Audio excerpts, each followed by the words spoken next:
موعدكم الجنة. Have patience. So it's how it used to answer. Have patience, O family of Yasser, for your meeting places in Al-Jannah.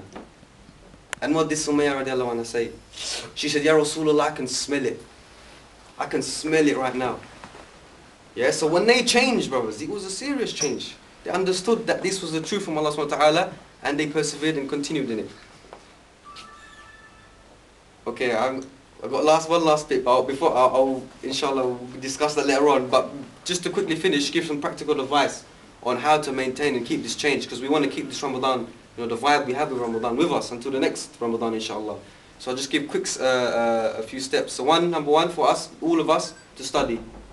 Yeah, to learn about Islam. The more we learn, the more we study, the more we understand how beautiful Islam is. Once you learn and understand what Islam is, brothers, you're not going to want to change to any other way of life. Yeah, believe me. Once you understand the beauty of it.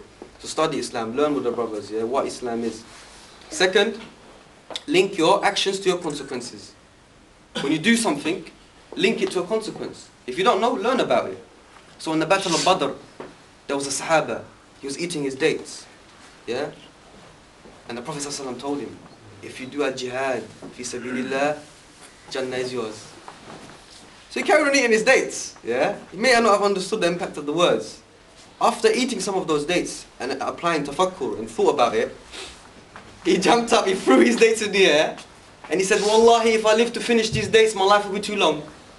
And he ran into the battlefield and died shaheed. He linked the action of al-jihad to al-Jannah.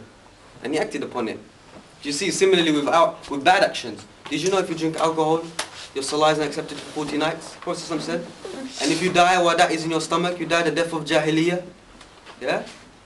So link your actions to consequences. Fourth advice, probably the most important, is make sure you're with a good crowd. Make sure you're with a good crowd. Because the Prophet ﷺ said, the example of a good crowd and a bad crowd is like the musk seller and the blacksmith. Yeah. At least with the musk seller, the least you're going to get is a nice smell. Yeah. Think about this hadith. The least you're going to get is a nice smell, and if more, you can buy some of his musk from him. So you can actually get something from that person, from that good crowd. But on the opposite, the one who does the blacksmith, the worst you're going to get, the least you're going to get from him is a bad smell. You're going to smell like, smoke, ash. Yeah, it's going to be cloudy and coffee. And the worse you're going to get, the more closer you get to those boys or to that crowd. Those sparks are going to come and fly off into your clothes and burn you. And it's going to affect you. Yeah? So take this advice of the Prophet ﷺ. Stick with the good crowd. Least you're going to get is some good advice from them. Yeah? And the most you're going to get is some, lot of knowledge and good company. Yeah?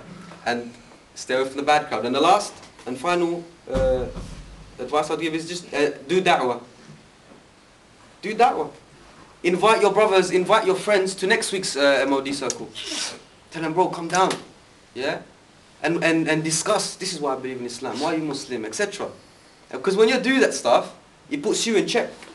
Hold on, I'm talking about Islam here, I can't, exactly do anything silly here, I can't do anything dodgy. Yeah? So it puts you in check.